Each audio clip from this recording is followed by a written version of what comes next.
नमस्ते दोस्तों, आज हम इस वीडियो में एक म्यूचुअल फंड के ऊपर बात करने वाले। ठीक है, ये म्यूचुअल फंड काफ़ी अच्छा दिखाई देता है और इस म्यूचुअल फंड ने 1 सालों में 3 सालों में काफ़ी अच्छा रिटर्न दिया है। और इस म्यूचुअल फंड की मैं एवरेज बताऊँ रिटर्न्स, मतलब 1 साल में एवरेज कितना रिटर्न दे सकता है। अगर सपोज मार्केट खराब भी रहा तो अराउंड 18% का रिटर्न दे सकता है। ठीक है, काफ़ी अच्छा है और काफ़ी सेफ है, काफ़ी कंफर्टेबल है। मतलब एक थोड़ा हमारा पोर्टफोलियो ना म्यूचुअल फंड की ओर भी रहना चाहिए, छोटा सा सीरियसली रहना चाहिए। रीज़न क्या है? रीज़न वही है कि देखो मार्केट काफ़ी अनस्टेबल कभी कभी रहता है, जैसे कि अभी चल रहा है। इसका मतलब ये नहीं कि अभी अनस्टेबल चल रहा है इसके वजह से मैं म्यूचुअल फंड के ऊपर वीडियो बना रहा हूँ, नहीं। ये मैं आई थिंक फर्स्ट की सेकेंड टाइम म्यूचुअल फंड के ऊपर वीडियो बना रहा हूँ। पहले भी मैं बना चुका हूँ कि म्यूचुअल फंड वर्सेस स्टॉक के ऊपर, कि म्यूचुअल फंड सही है कि स्टॉक सही है। ठीक है, ये वीडियो म्यूचुअल फंड के ऊपर रहने वाला है। देखो सबका अलग टेस्ट रहता है। किसी को एफडी में कोई खुश रहता है, कोई म्यूचुअल फंड में खुश रहता है, कोई ईटीएफ में खुश रहता है और कोई स्टॉक में बहुत हैप्पी रहता है, मतलब स्टॉक इन्वेस्टमेंट ज़्यादा करता है। ठीक है, तो इस वीडियो में हम म्यूचुअल फंड के ऊपर बात करेंगे। हम कभी ज़्यादातर तो किए नहीं म्यूचुअल फंड के ऊपर, पर ये जो म्यूचुअल फंड है जो मैं अभी आपको आगे नाम बताऊंगा, आपको वॉच लिस्ट भी दिखता रहेगा मेरे म्यूचुअल फंड का। ये मैंने अभी से नहीं लगा के रखा है, वॉच लिस्ट बहुत पहले से लगा के रखा है। ठीक है, 1-2 मैंने अभी जस्ट ऐड किए, पर बाकी जितने सारे आप देखोगे ना म्यूचुअल फंड मैंने बहुत पहले से लगाया। तो आज हम बात करने वाले HDFC फ्लेक्सी कैप फंड। काफ़ी तगड़ा है। ठीक है, काफ़ी तगड़ा फंड है और काफ़ी मस्त है। इसके ऊपर बात करेंगे कि इसमें टैक्सेस कितने लगते हैं, क्या बोलते हैं कि short term capital gain tax कितना लगता है, long term capital gain tax कितना लगता है, इसके ऊपर हम बात करेंगे। बाद में कितना रिटर्न्स दे सकता है, नहीं दे सकता है, इसके ऊपर बात करने वाली। इसकी होल्डिंग्स क्या है और हमारे पोर्टफोलियो के हिसाब से इस म्यूचुअल फंड में हमें कितना कम से कम इन्वेस्टमेंट करना चाहिए, उसके ऊपर भी हम बात करेंगे। तो वीडियो काफ़ी इन्फॉर्मेशन वाली होने वाली है, तो वीडियो को हम स्टार्ट करते हैं। यहाँ पे देखो देखने के लिए मिलेगा आपको HDFC फ्लेक्सी कैप फंड। बहुत अलग अलग टाइप के फंड होते हैं, जैसे कि टॉप 100 फंड, फिर इंडेक्स फंड, हाइब्रिड डेप्ट fund, blue chip fund, large cap mid cap fund. इसका मतलब क्या होता है? सपोज जैसे यहाँ पे लिखा है टॉप 100 फंड। टॉप 100 फंड मतलब जो निफ्टी 50 की जो टॉप 100 कंपनी है उसमें हमारा पैसा लगता है। ठीक है, इसका मतलब ये होता है। आज हम जो बात करने वाले फ्लेक्सी कैप फंड। अब फ्लेक्सी कैप फंड का मतलब क्या होता है? देखो जनरली सबको पता है कि ये जो म्यूचुअल फंड रहता है एक फंड मैनेजर चलाता है। ठीक है, ये बहुत बेसिक में नहीं जाऊंगा, एकदम मतलब छोटी छोटी अच्छी बातें आपको बताऊंगा। देखो फ्लेक्सी कैप फंड का मतलब क्या है कि अगर हम फ्लेक्सी कैप फंड को चूज कर रहे हैं, ध्यान से सुनना मेरी बातें, अगर हम फ्लेक्सी कैप फंड को चूज कर रहे हैं इसका मतलब हम फंड मैनेजर को परमिशन दे रहे हैं। अगर सपोज मैं यहाँ पे SIP स्टार्ट कर रहा हूँ, ठीक है, यहाँ पे मैं SIP स्टार्ट कर रहा हूँ, तो इसका मतलब मैं इसको परमिशन दे रहा हूँ फ्लेक्सी कैप फंड मैनेजर को कि तुम मेरा पैसा कहीं भी लगाओ। ठीक है, यही होता है फ्लेक्सी कैप फंड का मतलब। कहीं भी मतलब आप लार्ज कैप में भी लगा सकते हो, मिड कैप में लगाओ या स्मॉल कैप में लगाओ, ये होता है फ्लेक्सी कैप फंड। एक होता है एग्जाम्पल के लिए मल्टी कैप फंड। अब मल्टी कैप फंड क्या होता है? मल्टी कैप फंड अगर हम चूज कर रहे हैं, आप सर्च करो आपको मिल जाएगा। सपोज एग्जांपल के लिए आप डालना है HDFC bank multi cap fund. अब मल्टी कैप फंड को अगर हम चूज कर रहे हैं, अगर हम उसमें SIP कर रहे हैं, यानी कि हम मैनेजर को, मल्टी कैप फंड मैनेजर को हम परमिशन दे रहे हैं कि आप मेरा पैसा तीनों सेक्टर में डालो। मल्टी कैप फंड मतलब क्या कि मेरा पैसा लार्ज कैप के स्टॉक में भी डालो, मिड कैप स्टॉक में भी डालो, स्मॉल कैप स्टॉक में भी डालो। ठीक है, और वैसे ही यहाँ पे दिखाई देगा आपको एक SBI large cap mid cap fund. मतलब सपोज मैं इस फंड को चूज कर रहा हूँ, इसमें SIP कर रहा हूँ या लमसम कर रहा हूँ तो मैं इसका जो फंड मैनेजर है उसको मैं परमिशन दे रहा हूँ कि आप मेरा पैसा लार्ज और मिड कैप में डालो। ठीक है, मैं अगर मैं स्मॉल कैप का कोई फंड चूज करता हूँ, सपोज यहाँ पे अगर चलो मैं सर्च भी कर देता हूँ। ठीक है, स्मॉल कैप यहाँ पे लिख देता हूँ। सपोज मैंने Nippon India small cap fund ले लिया, अगर मैं इसको चूज कर रहा हूँ इसका मतलब मेरा पैसा स्मॉल कैप कंपनियों में लगेगा। ठीक है, ये होता है अलग अलग टाइप के फंड। और आज हम बात कर रहे हैं फ्लेक्सी कैप फंड।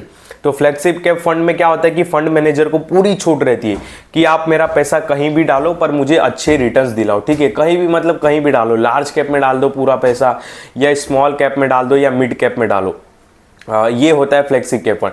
पर जनरली देखा गया है कि जो फ्लेक्सी कैप फंड रहती है ना, ये सारा अपना पैसा 70-80% लार्ज कैप स्टॉक में ही इन्वेस्टमेंट करते हैं, ठीक है। जनरली यही देखा गया है कि जो फ्लेक्सी कैप फंड रहती है वो अपना ज़्यादातर पैसा लार्ज कैप स्टॉक में रखते हैं, यानी कि 70-80%। बाकी 10-15% मिड कैप स्टॉक में इन्वेस्टमेंट करते हैं, बाकी जो 10 और 8% हो गया वो स्मॉल कैप कंपनी में इन्वेस्टमेंट करते हैं, ठीक है। तो ये हम थोड़े फंड को समझ लिए। अब आते हैं इस फंड के बारे में। यहाँ पे इस फंड का अभी NAV चल रहा है 2050, देख सकते हो। इसमें हमको NAV मिलता है अगर हम इसमें इन्वेस्टमेंट कर रहे हैं, SIP कर रहे हैं या लमसम कर रहे हैं, तो इसमें हमको क्या मिलता है, NAV मिलता है, ठीक है। NAV मतलब एक सपोज मान लो कि हम स्टॉक में इन्वेस्टमेंट करते तो हमको स्टॉक का प्राइस मिलता है, मतलब 50 रुपये पे बाई किया तो हमको 50 रुपया लिख के दिखाता है, और वही NAV रहता है। ये NAV टाइम टू टाइम बढ़ता रहता है। एग्जाम्पल के लिए 3 साल पहले इस फंड का NAV 1000 रुपये था, जो कि अभी 2000 चल रहा है, यानी कि 3 साल में इसने पैसा डबल कर दिया, ठीक है। यहाँ पे मिनिमम SIP अमाउंट देख सकते हो कि 100 रुपीज़ का है। एक साल में इसने 42% का रिटर्न दिया है। इतना गोल्ड ने भी नहीं रिटर्न दिया है, किसी स्टॉक ने भी नहीं दिया रहेगा। आप अच्छे खासे स्टॉक में फंसे रहोगे तो भी उसने इतना रिटर्न नहीं दिया रहेगा, ठीक है। इसके लिए मैंने इस फंड को चूज़ किया, फ्लेक्सी कैप फंड को, ठीक है। मिनिमम SIP आप 100 रुपीज़ से भी कर सकते हो, लमसम अमाउंट भी कर सकते हो। यहाँ पे फंड साइज देखने को मिलता है काफ़ी बड़ा, ठीक है, 66,000 करोड़ का है। बहुत बड़ा फंड है, बहुत स्टेबल है, बहुत सेफ है, टेंशन वाली कुछ बात नहीं है। यहाँ पे देखो नीचे आते हैं तो हमको होल्डिंग्स दिखाई देता है। रिटर्न कैलकुलेटर में अगर मैं बात करूँ, मान लो कि इसमें वही बताता है रिटर्न्स कितना है। जैसे हमने 30,000 रुपया लमसम में डाल दिया तो एक साल बाद वो एक मतलब अंदाज़ा लगाता है कि आपके 42% के रिटर्न के हिसाब से आपका 42,000 बन जाएगा। ये ऊपर नीचे भी होता है। ये जो पिछला पास्ट परफॉर्मेंस रहता है ना, उसको कैलकुलेट करके बताता है। सपोज आने वाले समय में एक साल मार्केट सही नहीं चला तो ये रिटर्न्स उतने नहीं मिलेंगे, ठीक है। ये जो पास्ट परफॉर्मेंस है ना, उसको देखकर ये रिटर्न कैलकुलेटर हमको बताता है, तो इस पर ज़्यादा नहीं फोकस करना चाहिए। यहाँ पे देखो होल्डिंग्स आपको दिखाई देता रहेगा। होल्डिंग्स मतलब क्या कि ये जो फ्लेक्सी कैप फंड है हमारा पैसा कहाँ कहाँ लगा रही है, इनकी होल्डिंग्स कंपनियाँ कौन सी, ठीक है। तो जैसे कि देखो टॉप और ब्लू चिप और बहुत तगड़ी कंपनियों में हमारा पैसा लग रहा है, जैसे कि HDFC bank, ICICI bank, Axis bank, HCL technology, Cipla, Bharti Airtel, Kotak Mahindra, Piramal pharma, Infosys, Apollo hospital, state bank, Bosch, power grid, tech Mahindra, united spirit, Mahindra and Mahindra, doctor Reddy, इन सारी कंपनियों में हमारा पैसा लगेगा अगर हम इसमें SIP करते हैं या लमसम करते हैं। ये देखो ये सारी कंपनियाँ, टोटल 58 कंपनियाँ हैं। कितनी है, हाँ टोटल 53 कंपनियाँ हैं। तो इतनी ये सारी कंपनियों में हमारा पैसा लग गया। यहाँ पे आपको दिखेगा होल्डिंग एनालिसिस, यानी कि यहाँ पे आपको समझ में आएगा कि जो हमारा पैसा है वो कौन से सेक्टर में कितना % लग रहा है। जैसे कि ये जो फंड है ये फाइनेंशियल में 38% पैसा लगाता है, हेल्थ केयर में अराउंड 14% लगाता है, और टेक्नोलॉजी में 10% लगाता है, कम्युनिकेशन में अराउंड 5.6%, अदर में 15 हो गए, ऑटोमोबाइल में अराउंड 11%, और कंस्ट्रक्शन लाइन में ये 6.5% के आसपास पैसा लगाता है। तो ये हमको एक पोर्टफोलियो समझ में आता है इस फंड का कि ये हमारा पैसा कौन कौन से सेक्टर में लगा रहा है। तो कोई रहता है ना, उसको सेक्टर ये पसंद है, वो पसंद है, किसी को ये सेक्टर पसंद है, तो वो थोड़ा कंफर्टेबल हो जाएगा ये सारी बातें देख के। सपोज एग्जांपल के लिए किसी को लार्सन एंड टूर्बो पसंद है तो उसमें भी हमारा पैसा लग रहा है, किसी को दारू की कंपनी पसंद है तो यूनाइटेड स्पिरिट में भी लग रहा है, किसी को IT कंपनी पसंद है तो टेक महिंद्रा में भी पैसा लग रहा है। तो ये सारे कुछ ऐसे डिटेल हो गए, ठीक है। यहाँ पे नेक्स्ट आते तो हमको दिखने के लिए मिलता है एक्सपेंस रेशियो, ठीक है। रिटर्न रैंकिंग, देखो रिटर्न रैंकिंग के ऊपर बात कर लेते हैं। एक साल में इस म्यूचुअल फंड ने 42% का रिटर्न दिया है, 3 साल में 23% के हिसाब से रिटर्न दिया है, और ऑल अगर देखें एवरेज इसका रिटर्न 18% का रहता है ईयरली, जो कि काफ़ी तगड़ा है, ठीक है। बोल सकते हो काफ़ी तगड़ा है। FD अगर आप कराने जाओगे तो आपको 7-8 मिलेगा, ठीक है। ऊपर से बैंक में जाओगे, आजकल ऑनलाइन भी हो जाता है, तो FD से तो बेटर है, ठीक है। यहाँ पे फंड हमको कम से कम 18% भी अगर 20% मिले कुछ किए बिना, ओनली SIP करना है, ज़्यादा दिमाग नहीं लगाना है कि ये स्टॉक कैसा है, वो स्टॉक कैसा है, इसमें डूब जाएगा, उसमें डूब जाएगा, अपने को दिमाग नहीं लगाना। इसका फंड मैनेजर है, वो हमसे पैसे चार्जेस करते हैं, फंड खुद ही मैनेज करेगा, हमारे पैसा खुद ही मैनेज करेगा, ठीक है। तो यहाँ पे ये रिटर्न रैंकिंग हो गया। यहाँ पे नीचे देखने के लिए मिलता है हमको expense ratio and exit load, ठीक है। अब इसके ऊपर भी हम बात कर लेते हैं। यहाँ पे जैसे देखो अपने को देखने के लिए मिलेगा एक्सपेंस रेशियो, फिर बाद में एग्जिट लोड। एक्सपेंस रेशियो क्या होता है, देखो एक्सपेंस रेशियो मतलब जैसे कि मान लो कि फंड मैनेजर ही हमारा, जैसे कि यहाँ देखो ये फंड मैनेजमेंट, यहाँ पे आपको देखने के लिए मिलेगा रोशी जैन, ध्रुव मुच्चल। तो ये जो एक्सपेंस रेशियो होता क्या है, अब बहुत लोग सोचते हैं ना कि जो म्यूचुअल फंड वाले रहते हैं ना हमारा पैसा फ्री में वो करते, क्या बोलते कि संभालते, ऐसा नहीं है भाई, वो भी पैसा लेते, ठीक है, वो हमको पता नहीं चलता है। अब यहाँ पे देखो एक्सपेंस रेशियो वही बताता है, इसका एक्सपेंस रेशियो कितना है 0.77%, यानी कि ये जो म्यूचुअल फंड वाला है हमारे म्यूचुअल फंड को संभालने के लिए 0.77% पैसा लेता है, ठीक है। एग्जाम्पल के लिए मैं आपको बता देता हूँ, सॉरी वीडियो कट हो गया था, पानी पीने चला गया था, तो कंटिन्यू करता हूँ।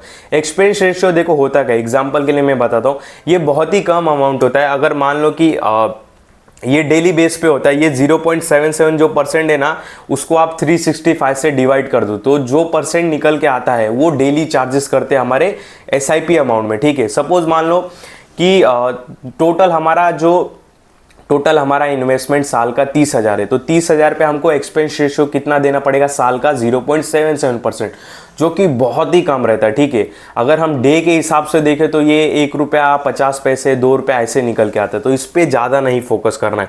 सबसे ज़्यादा हमको फोकस नीचे वाले चार्जेस पे करना है, जैसे कि यहाँ पे देखने के लिए मिलेगा आपको exit load of 1% redeem with in 1 year. अगर आप अपनी म्यूचुअल फंड को 1 साल के अंदर बेचते हो तो आपको एग्जिट लोड लगता है 1% का, याद रखना, ये पूरे अमाउंट पे लगता है। सपोज आपने पूरा 1 लाख रुपए का इन्वेस्टमेंट कर दिया है म्यूचुअल फंड में, ठीक है, तो वो पूरे अमाउंट में प्रॉफिट को भी मैं ऐड करता हूँ। मान लो कि आपने 1 लाख रुपए का इन्वेस्टमेंट किया और आपको प्रॉफिट कुछ 2 लाख का हुआ, ठीक है, सपोज 3 लाख हो गया टोटल, तो 3 लाख का अगर म्यूचुअल फंड 1 साल के अंदर बेचते हो तो आपको 1% का एग्जिट लोड लगता है 1 साल के अंदर अगर बेचते हो। अगर 1 साल के बाद बेचते हो तो आपको कोई भी एग्जिट लोड नहीं मिलेगा, इस बात को ध्यान देना, ठीक है। तो एग्जिट लोड बहुत ध्यान देना, 1 साल के अंदर अगर बेचने वाले हो तो एग्जिट लोड को बहुत ही दिमाग में लेके चलना। तो ये हमारा हो गया एग्जिट लोड, यहाँ पे लगता है वाईफाई डिस्कनेक्ट हो गया, ठीक है। तो एग्जिट लोड ये बहुत ध्यान देना, 1 साल के अंदर बेचते हो तो 1% लगता है। अब नीचे सबसे बड़ा टैक्स निकल के आता है हमारा, देखो टैक्स इम्प्लीकेशन में स्क्रीन पर भी डाल दूंगा, यहाँ पे देखने के लिए मिलेगा short term capital gain tax और long term capital gain tax. अब ये क्या होता है इसके ऊपर भी बात कर ले, एग्जाम्पल के साथ आपको समझाता हूँ, काफ़ी अच्छे से समझ में आएगा। यहाँ पे अगर देखो आपने अपनी म्यूचुअल फंड सपोज 1 साल के अंदर बेचा, मैं कैलसी पे आ जाता हूँ तो आपको समझ में आएगा। सपोज कि आपने 20 लाख नहीं, हम 10 लाख का अमाउंट पकड़ते हैं, नहीं तो बहुत कंफ्यूजन हो जाएगा, इकाई दाई सैकड़ा हज़ार 10,000 लाख 10 लाख, ठीक है। सपोज आपने 10 लाख रुपए का SIP इन्वेस्टमेंट कर दिया है म्यूचुअल फंड में, ठीक है, 10 लाख रुपए का आपने इन्वेस्टमेंट किया और उसके ऊपर आपको 1 लाख रुपए का प्रॉफिट हो रहा है, ठीक है। ये 10 लाख रुपया मैं हटा देता हूँ, केवल 1 लाख रुपया मैं जोड़ता हूँ, क्योंकि जो टैक्स लगता है ना हमको हमारे प्रॉफिट अमाउंट में लगता है, ना कि इन्वेस्टमेंट अमाउंट में लगता है। इसके लिए मैं प्रॉफिट अमाउंट को ही केवल ले रहा हूँ, इकाई दाई सैकड़ा हज़ार 10,000 लाख, ठीक है। तो आपने 10 लाख रुपए का इन्वेस्टमेंट किया है और आपको 1 लाख रुपए का अगर प्रॉफिट हो रहा है, 1 लाख रुपए का प्रॉफिट हो गया, मान लो 6 महीने में ही हो गया 1 लाख का प्रॉफिट, और आप 1 साल के अंदर ही अपने म्यूचुअल फंड को बेच रहे हो, तो इस 1 लाख पे आपको 20% का टैक्स लगेगा, ये बात ध्यान देना, अगर 1 साल के अंदर बेचते हो, ठीक है। तो आपका टोटल इन्वेस्टमेंट और रिटर्न अमाउंट कितना हो गया 11 लाख, पर 11 लाख पे आपको 20% नहीं लगेगा, केवल प्रॉफिट अमाउंट पे लगेगा। प्रॉफिट अमाउंट कितना है हमारा 1 लाख, तो 1 लाख पे हमको 20% का टैक्स लगेगा अगर 1 साल के अंदर बेचते हो। ये तो एक बात हो गई। अब मान लो कि जो आपने 10 लाख का इन्वेस्टमेंट किया और आपको 1 लाख रुपए का प्रॉफिट हुआ है, उसको आप म्यूचुअल फंड को 1 साल के बाद बेचते हो, 12 महीने के बाद बेचते हो, तो ठीक है, तब आपको कोई भी टैक्स नहीं लगेगा। क्यों? क्योंकि सरकार ने बोला है कि आप टैक्स स्लैब में तब तक नहीं आओगे जब तक आपका प्रॉफिट 1,25,000 से ज़्यादा नहीं हो जाता, ठीक है। आपका यहाँ पे प्रॉफिट कितना है 1 लाख है तो आपको कोई भी नहीं टैक्स देना है 1 साल के बाद अगर बेचोगे तो, ये long term capital gain tax में आ जाएगा। अगर सपोज मान लो कि आपका 10 लाख का अब इन्वेस्टमेंट है, अब ध्यान से सुनना, अगर मान लो कि आपका 10 लाख रुपए का इन्वेस्टमेंट है और आपका प्रॉफिट मिला के टोटल हो गया 15 लाख, यानी कि 5 लाख रुपए का हमको प्रॉफिट हो गया, ठीक है। इन्वेस्टमेंट अमाउंट में नहीं इसमें दिखाता हूँ क्योंकि इन्वेस्टमेंट अमाउंट में हमको टैक्स नहीं लगता है। यहाँ पे इकाई, दहाई, सैकड़ा, हजार, 10,000, लाख, 5 लाख, ठीक है। अब समझो कि आपने 10 लाख रुपए का इन्वेस्टमेंट किया और आपको 5 लाख का प्रॉफिट हो रहा है। अब आप इसको 1 साल के बाद बेच रहे हो, तो अब कितना टैक्स लगेगा? अब क्या इस पे 12.5% लगेगा क्या 1 साल के बाद बेचे? नहीं, अब अपने को टैक्स लगेगा इसमें, ये 1,25,000 इसमें से घटाना पड़ेगा। क्यों? क्योंकि 1,25,000 तक माफ है अपने को, तो 1,25,000 इसमें मैं घटाता हूँ तो हमारा अमाउंट निकल के आता है 3,75,000। क्योंकि देखो यहाँ पे स्क्रीन पर देखो, यहाँ पे लिखा है कि 1,25,000 तक माफ है अपने को। तो जो 5 लाख का प्रॉफिट है उसमें से हमको 1,25,000 माफ है, तो 1,25,000 घटा देता हूँ, बाकी अमाउंट निकल के आता है 3,75,000। अब इस पे अपने को 12% का टैक्स लगेगा, यहाँ पे मैं 12.5% का, कितना निकल के आता है 4,21,000 और 3,75,000। तो टोटल आपको टैक्स देना पड़ेगा अराउंड 46,000 के आसपास। तो ऐसे कुछ इसके टैक्सेस है, ध्यान देना। वापस मैं रिपीट कर देता हूँ, एक short term capital gain tax होता है, एक लॉन्ग टर्म कैपिटल टैक्स होता है। Long term capital gain tax मतलब जब 1 साल के बाद आप कोई भी म्यूचुअल फंड बेचते हो तो आपको 12.5% का टैक्स लगता है, और कोई भी म्यूचुअल फंड अगर आप 1 साल के अंदर बेचते हो तो आपको 20% का टैक्स लगता है प्रॉफिट अमाउंट पे, ठीक है। और अगर मान लो कि आपका जो म्यूचुअल फंड का इन्वेस्टमेंट है 10 लाख और प्रॉफिट हो रहा है 5 लाख, और उसको आप 1 साल के बाद बेच रहे हो, तो आपको 5 लाख में से पहले 1,25,000 घटाना है, और जो अमाउंट निकल के आएगा उस पर 12.5% का टैक्स आपको लगेगा। तो ऐसे कुछ टैक्स निकल के आते हैं, ठीक है, इसको बहुत ध्यान देना। यहाँ पे देखो फंड मैनेज कौन कर रहा है, रोशी जैन, ध्रुव मुंचल, यहाँ पे उनकी डिटेल्स वगैरह लिखिए। बाकी कुछ उतना खास बताने लायक नहीं, ठीक है। अब देखो बहुत लोग बोलेंगे कि इसमें टैक्स बहुत ज़्यादा है, तो भाई आपको आपके इन्वेस्टमेंट पे टैक्स नहीं पे करना, आपको अपने जो प्रॉफिट हो रहा है उस पर टैक्स पे करना। फर्स्ट थिंग ये। सेकंड कि अपने को उतना करना भी नहीं ना इन्वेस्टमेंट म्यूचुअल फंड में कि अपना प्रॉफिट उतना ज़्यादा चाहिए, क्योंकि हमारे जो व्यूवर्स है, ठीक है, किसी का बड़ा पोर्टफोलियो भी हो सकता है, हमारे जो व्यूवर्स है उनका पोर्टफोलियो 5 लाख, 6 लाख, 10 लाख का है। तो जिसका पोर्टफोलियो 5-6 लाख का है तो मिनिमम हमको 1 लाख तक ही इन्वेस्टमेंट करना है, ठीक है। कोई भी बाय सेल का कॉल नहीं, केवल एक एजुकेशनल और समझाने के लिए बता रहा हूँ। मेरा एक ये नज़रिया है कि किसी का पोर्टफोलियो 5-6 लाख रुपए का है तो उसको मिनिमम 1 लाख तक म्यूचुअल फंड में इन्वेस्टमेंट रहना चाहिए, उससे ज़्यादा नहीं, ठीक है। क्यों?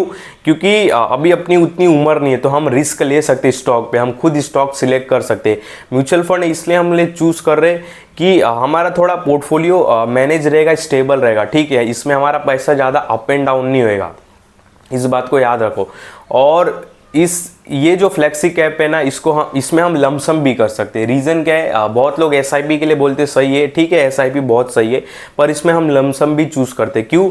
क्योंकि जब कोई स्टॉक नहीं चलते ना, ये फ्लेक्सी कैप फंड है, अगर कोई स्टॉक नहीं चलते तो फंड मैनेजर को पूरी छूट है कि ये फटाफट अपने होल्डिंग्स चेंज भी कर सकता है, ठीक है।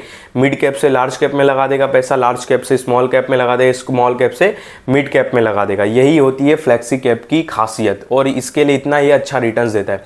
अगर हम केवल स्मॉल कैप म्यूचुअल फंड को सिलेक्ट करते हैं और स्मॉल कैप के जो सेक्टर है वो चले ही नहीं है 1 साल तक, तो म्यूचुअल फंड को कोई ऑर्डर नहीं है, मतलब म्यूचुअल फंड को कोई अधिकार नहीं है कि वो अपना पैसा, और सपोज जैसे एग्जांपल के लिए मान लो कि हमने स्मॉल कैप का एक म्यूचुअल फंड सिलेक्ट किया, ठीक है।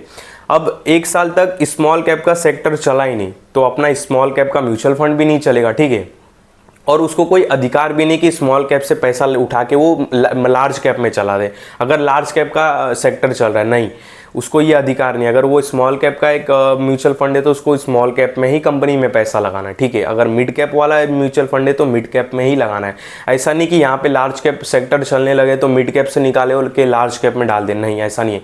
बट फ्लेक्सी कैप में क्या होता है, फ्लेक्सी कैप वाले फंड मैनेजर को पूरी छूट रहती है, जहाँ पे रिटर्न्स मिलता है आप वहाँ पे पैसा डालो, ठीक है। सपोज आने वाले समय में फंड मैनेजर को लगता है कि लार्ज कैप में अच्छी रैली देखने के लिए मिल सकता है, तो लार्ज कैप में निकाल के डाल देगा हमारा पैसा। उसको अगर ऐसा फील हो रहा है, मतलब उसको अपने नॉलेज के हिसाब से ऐसा लग रहा है, उनके पास बहुत डाटा इन्फॉर्मेशन होती है कि हमारा ये जो आने वाले समय में मिड कैप के जो सेक्टर है वो काफ़ी चलने वाले, तो वो पैसा लार्ज कैप से निकाल के मिड कैप में भी डाल सकते हैं। तो ये होती है फ्लेक्सी कैप फंड की खासियत, इसके वजह से मैंने इसको चूज़ किया, ठीक है। तो ज़्यादा अपने को इसमें इन्वेस्टमेंट नहीं रखना है, एक स्टेबल पोर्टफोलियो के लिए हमको रखना है, और थोड़ा म्यूचुअल फंड का भी एक्सपोजर मिलेगा। और 20-18% साल का बुरा नहीं है, बहुत ही अच्छा है। एक बात ध्यान देना, बहुत मतलब बहुत अच्छा है, क्योंकि जब कोई 12% का टैक्स जब कोई लोन उठाता है और 12% का जब कोई लोन पेमेंट ब्याज भरता है ना जब इंटरेस्ट, उसको ही बहुत ज़्यादा लगता है। तो यहाँ पे तो सोचो हमको 18-20% का रिटर्न मिल रहा है, तो लोगों को ये भी कम लगता है। जैसे एक एग्जांपल के लिए बताए, कोई लोन उठाता अगर उसको बोले कि 12% पे मिलेगा तो वो बोलता है अरे बाप रे ये तो बहुत ज़्यादा है। ठीक है, लोन लेते वक्त उसको 12% बहुत ज़्यादा लगता है, पर उसको वही जब 18% रिटर्न मिलता है कहीं से तो उसको वो कम लगने लगता है। तो ये गलत बात है। ठीक है, बाकी जो ये म्यूचुअल फंड है बहुत ही अच्छा है, बहुत ही बेटर है। मतलब अच्छा बता रहा हूँ, इसका मतलब ये नहीं कि आप जाके तुरंत बाय कर लो, नहीं, कोई भी बाय का आपको कॉल नहीं, केवल एक समझाने के लिए बता रहा हूँ। आप खुद की भी अपनी स्टडी करो। बाकी इस म्यूचुअल फंड से रिलेटेड या किसी भी म्यूचुअल फंड से रिलेटेड आपके कुछ सवाल और जवाब रहेंगे तो आप कमेंट भी कर सकते हो, मैं क्लियर कर दूंगा। ठीक है, बाकी टैक्स वगैरह को थोड़ा ध्यान में रखना, हम टैक्स क्यों पे कर रहे हैं इस पे, क्योंकि देखो अब बोलेंगे कुछ लोग कि इसमें यार टैक्स भी ज़्यादा है, तो देखो इसमें अपने को कुछ दिमाग भी नहीं लड़ाना है ना, अपना बस अमाउंट कट रहा है, अमाउंट कट गया और बाकी जो है फंड मैनेजर देख रहा है। अपन बहुत टेंशन फ्री है, अपना जो पोर्टफोलियो वो फंड मैनेजर मैनेज कर रहा है, उसका ही हमको पैसा एक्चुअली पे करना पड़ता है। ठीक है, अब वो टैक्स जो पे कर रहे हैं, अब ऐसा ही आप समझ लो कि भाई जो टेंशन फ्री हमको रहना है इसकी वजह से हम इतना टैक्स पे कर रहे हैं। ठीक है, इसमें कुछ टेंशन नहीं रहता, आपको केवल एसआईपी और अपना लमसम अमाउंट डालना होता है। उसके बाद जो टेंशन है मार्केट का अप एंड डाउन, नीचे जाए ऊपर जाए, कब एसआईपी करना है, कब कहाँ पैसा डालना है, वो सारे फंड मैनेजर ही करता है। ठीक है, तो ये साइड भी देखना होगा आपको। और मान लो कोई हमने स्टॉक को सिलेक्ट किया, 1 साल तक चला ही नहीं, तो आपका कुछ रिटर्न ही नहीं बना। सपोज एग्जांपल के लिए कि एचडीएफसी बैंक 4-5 सालों से 0 रिटर्न दिया, रिलायंस इंडस्ट्री 3-4 सालों से 0 रिटर्न दिया। अब किसी ने रिलायंस और एचडीएफसी बैंक को बहुत सेफ स्टॉक, ठीक है वो सेफ स्टॉक है भी, अगर बहुत सेफ स्टॉक समझ के उसमें इन्वेस्टमेंट किया रहेगा, उनके नेट प्रॉफिट भी अच्छे ये सोच के किया रहेगा, पर रिटर्न्स दिए ही नहीं, तो हमारा 3-4 साल से तो पैसा एक ही जगह फंसा है। अब उसी अपोजिट ये इस म्यूचुअल फंड को देखो, इसने तो 3 साल में ही पैसा डबल कर दिया। ठीक है, जबकि दिमाग में नहीं लड़ाना इसमें अपने को कि ये कैसा है, फंडामेंटल कैसा है, ये कैसा है, वो कैसा, नहीं, कुछ दिमाग नहीं लड़ाना है, जीरो नॉलेज रखना है अपने को, केवल एसआईपी करना है। ठीक है, तो ये था एक एचडीएफसी फ्लेक्सी कैप फंड के ऊपर वीडियो। आपको कुछ भी सवाल रहेंगे इस म्यूचुअल फंड को लेके, कुछ मेरे पॉइंट छूट गए रहेंगे तो आप कमेंट जरूर कर सकते हो। ठीक है, इस वीडियो में आपको कोई भी बाय और सेल का कॉल नहीं ध्यान देना, और जो भी मैं आपको वीडियो में बताया केवल समझाने के लिए और एजुकेशनल पर्पस के हिसाब से बताया। बाकी मेरे किसी भी वीडियो में कभी भी बाय सेल का कॉल नहीं रहता, इस बात का बहुत बहुत ध्यान देना।